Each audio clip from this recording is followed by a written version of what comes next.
की बीमारी को लेकर बीते काफ़ी समय से ज़्यादा ही चर्चा है। अब एक रिपोर्ट की माने तो एक रिसर्च में ये कहा जा रहा है कि खास तौर पर पुरुषों और डायबिटिक पेशेंट्स को ब्लैक फंगस नामक बीमारी से ज़्यादा ही खतरा है।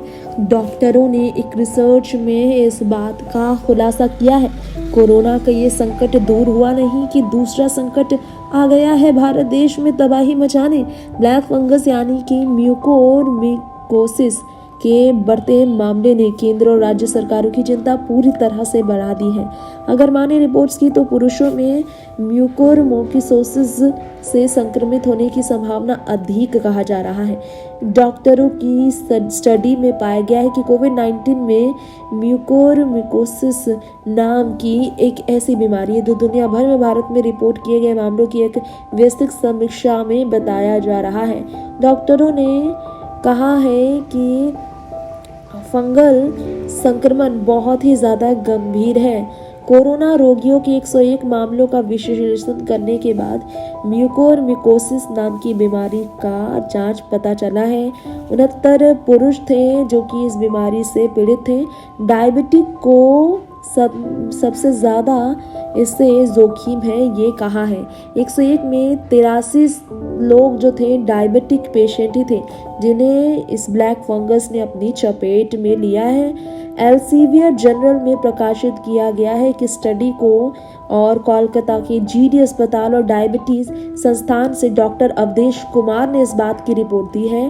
डॉक्टर रितु सिंह और मुंबई में लीलावती अस्पताल से डॉक्टर शशांक जोशी ने, नई दिल्ली में राष्ट्रीय डायबिटीज मोटापा और कोलेस्ट्रॉल फाउंडेशन से डॉक्टर अनूप मिश्रा ने एक साथ 101 रोगियों का अध्ययन किया, जिसमें 82 भारत से थे और 9 अमेरिका और 3 ईरान के थे।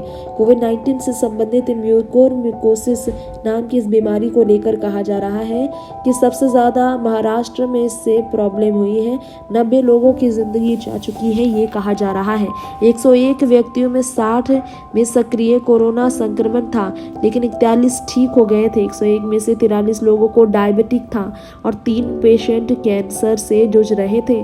तो बीमारी वाले लोगों को ज्यादा दिक्कत है। 7 वर्षीय के व्यक्ति को स्टेरॉयड और टोसिलोजिमेब दोनों दिए गए और डायबिटिक पेशेंट वो था और फंगल इन्फेक्शन के कारण वो हमेशा के लिए चल बसा। 38 साल के व्यक्ति को बिना डायबिटिक के बचाया गया क्योंकि वो डायबिटिक नहीं था। 21 को रेमडेसिविर और 4 टोसिलोजिमेब दिए गए थे। 76 रोगियों को जिनके इम्यून सप्रेसेंट के रूप में उपयोग किए जाने वाले कॉर्टिकोस्टेरॉइड का इतिहास बताया गया है। इसी की वजह से बहुत ही ज़्यादा चर्चा है।